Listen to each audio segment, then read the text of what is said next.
My name is Emily Carter, and for most of my life, I believed that some people are simply born to struggle.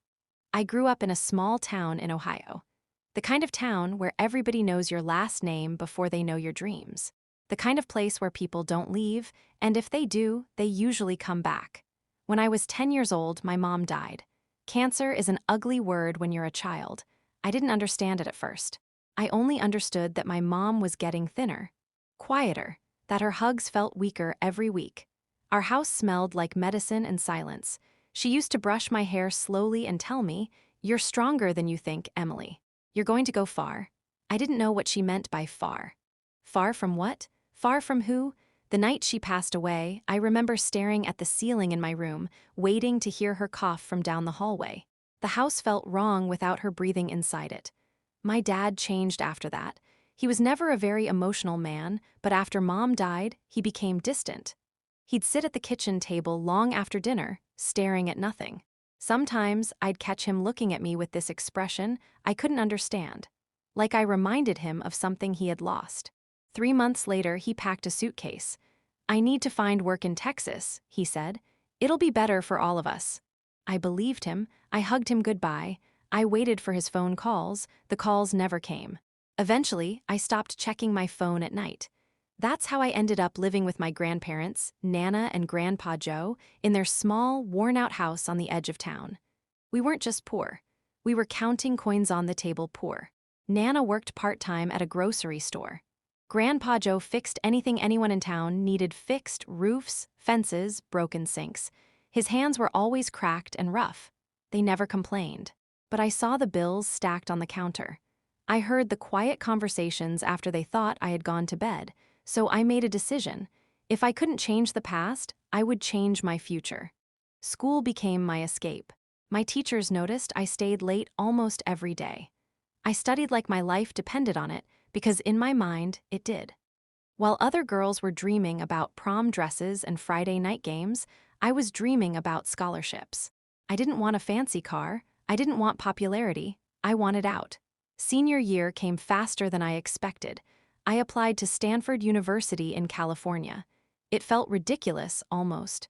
Arrogant for a girl from a tiny Ohio town to think she could get in. When the acceptance email came, I thought it was a mistake. I read it 3 times before I screamed. Nana dropped a plate in the kitchen. Grandpa Joe thought something terrible had happened. When I told them, Nana started crying immediately. Grandpa Joe hugged me so tightly I could barely breathe. "We always knew you were meant for more," he whispered. "But dreams are fragile when you're broke." I had to travel to California to submit my original documents and finalize enrollment. If I missed the deadline, my spot could be given to someone else. My flight was too expensive, so we bought a bus ticket instead. It was the cheapest option we could afford. The bus was leaving at 6:15 a.m. I barely slept the night before. I kept checking my folder with all my documents: birth certificate, transcripts, acceptance letter. I placed it next to my bed like it was something sacred. At 5:30 a.m., Nana hugged me tightly at the door. "You call us when you get there," she said. I nodded and started walking toward the bus stop a few blocks away. And somehow, despite leaving early, despite double-checking everything, despite running the last stretch, I watched the bus pull away without me. It felt like slow motion. The doors closed. The engine roared. The bus disappeared down the street. I stood there frozen, my folder pressed against my chest. The next bus wasn't until the afternoon. There was no way I would make it on time. I sat down on the bench at the bus stop and stared at the pavement. I felt the familiar heaviness in my chest, the one that whispered, "See? This is what happens. This isn't your world." I wanted to cry, but I was too tired to even do that. That's when I heard the sound of a car slowing down. A sleek black Ford Mustang stopped in front of the bus stop. The window rolled down, and a guy leaned slightly toward the passenger side. He looked about 21 or 22. Dark hair, calm eyes, confident but not arrogant. "You headed somewhere important?" he asked. I hesitated. "California," he smiled slightly. "That's a long walk." Despite everything, I let out a small laugh. "I missed my bus," I admitted. He glanced at the folder in my hands. "College, Stanford." He raised his eyebrows, impressed. "That's not small." I didn't know why, but something about him felt safe. "I'm driving to Chicago," he said. I can get you to the airport. You'll make a flight from there. I can't afford a flight, I said quickly. He shrugged. Then we'll figure something out. Every warning I had ever been told about strangers echoed in my head, but so did something else, the feeling that if I let this moment pass, I'd regret it forever. What's your name? I asked. Ryan, Emily. He nodded toward the passenger seat. Get in, Emily. My heart was pounding as I opened the door. The inside of the car smelled like clean leather and something faintly like coffee. I buckled my seatbelt, still unsure if I was making the worst or best decision of my life. We started driving. At first, it was awkward silence. Then he asked about my major. I told him I wanted to study economics. He told me he had once thought about law school. Somewhere between Ohio and Indiana, I forgot that I was sitting in a stranger's car. We laughed about small-town gossip. We talked about leaving home, about feeling like you don't quite belong where you were born. For the first time in years, I felt light, like maybe the world wasn't against me. When we reached the airport outside Chicago, he parked and turned toward me. You're going to be okay, he said. I swallowed. Thank you for everything. He shrugged like it was nothing. Just promise me something. What?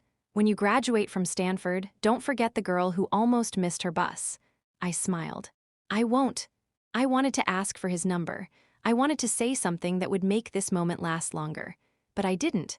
I grabbed my folder, stepped out of the car, and watched the Mustang drive away. I thought that was the end of our story.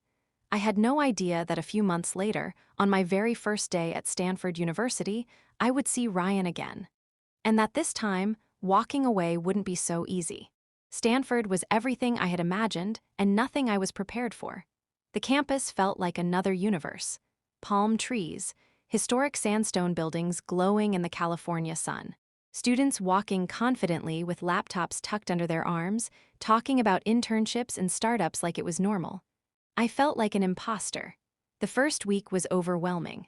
Orientation events, new roommates, professors who seemed to speak a language made entirely of ambition and expectation. I smiled a lot. I nodded a lot. Inside, I was terrified that someone would figure out I didn't belong there. On the first day of my economics lecture, I walked into the large auditorium early. I chose a seat halfway up, hoping to blend in, and then I saw him, 3 rows down, dark hair, calm posture.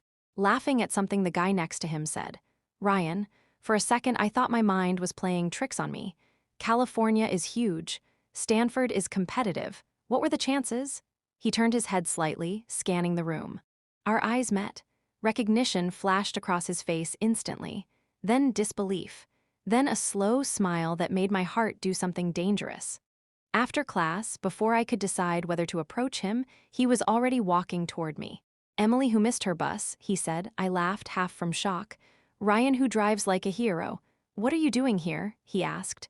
I go here, I said, almost defensively. Economics. He raised his eyebrows. No way, what? I transferred this semester, same major. I stared at him. You're kidding. I don't joke about economics.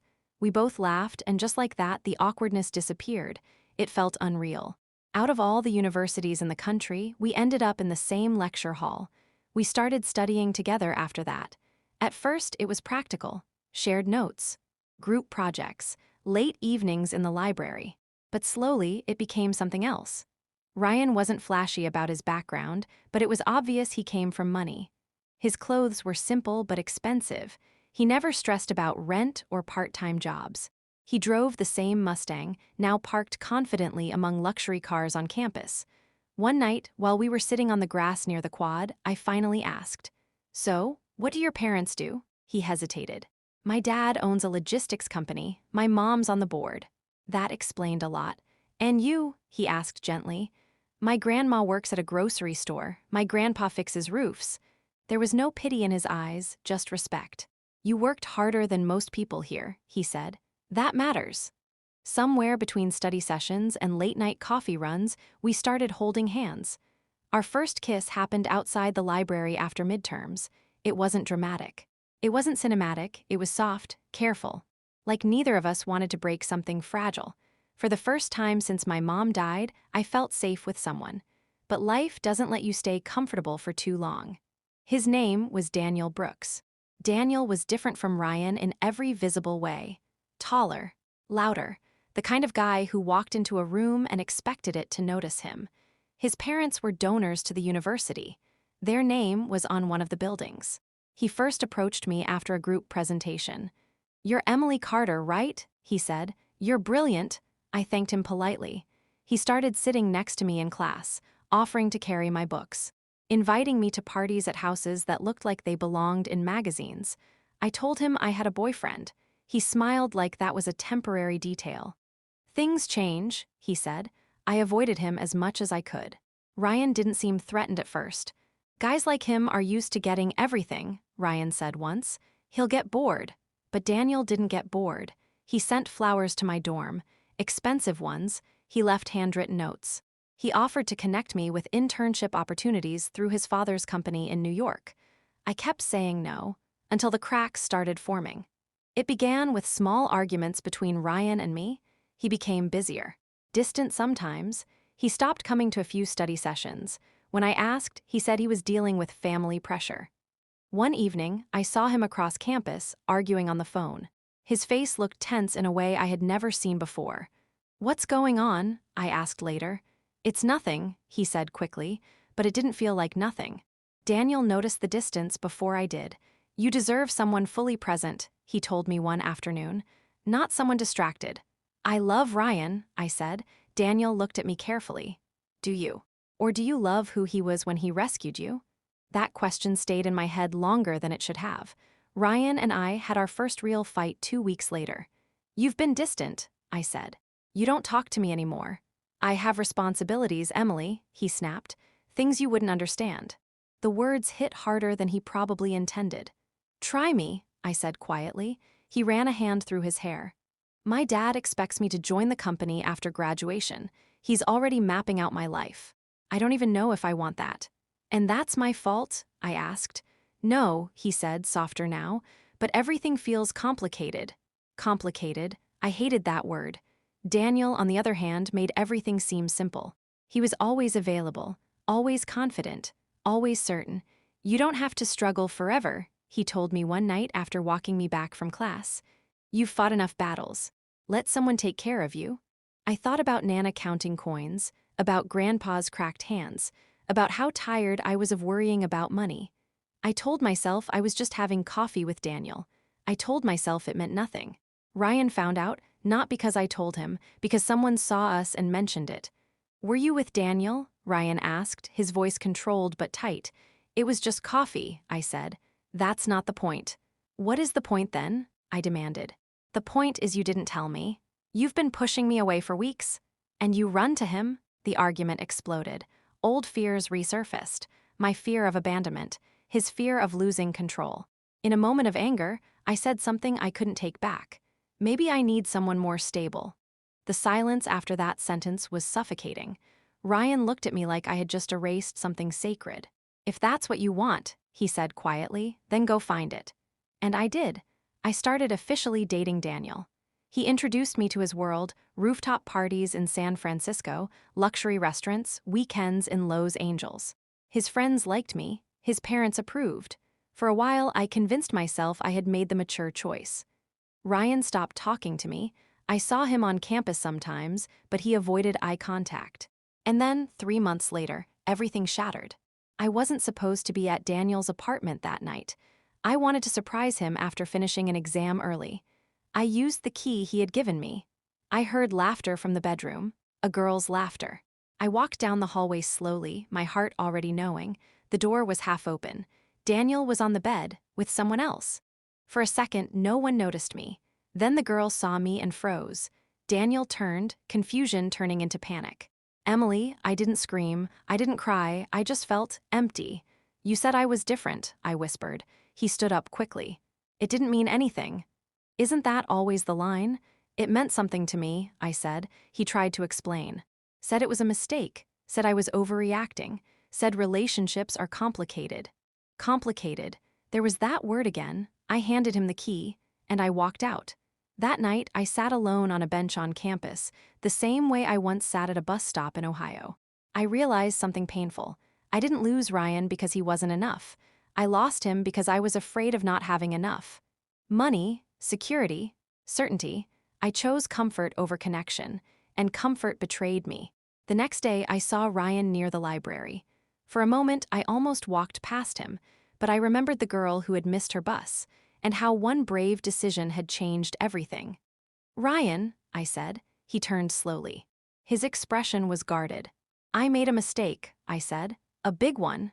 He didn't answer immediately, and in that silence I understood something important. Sometimes life gives you a second chance, and sometimes it doesn't. But either way, you have to live with the choices you make. I don't know yet if Ryan will forgive me. But I know this: missing that bus didn't ruin my life. Choosing the wrong person almost did. And this time, I'm not running toward what looks easy. I'm fighting for what feels real.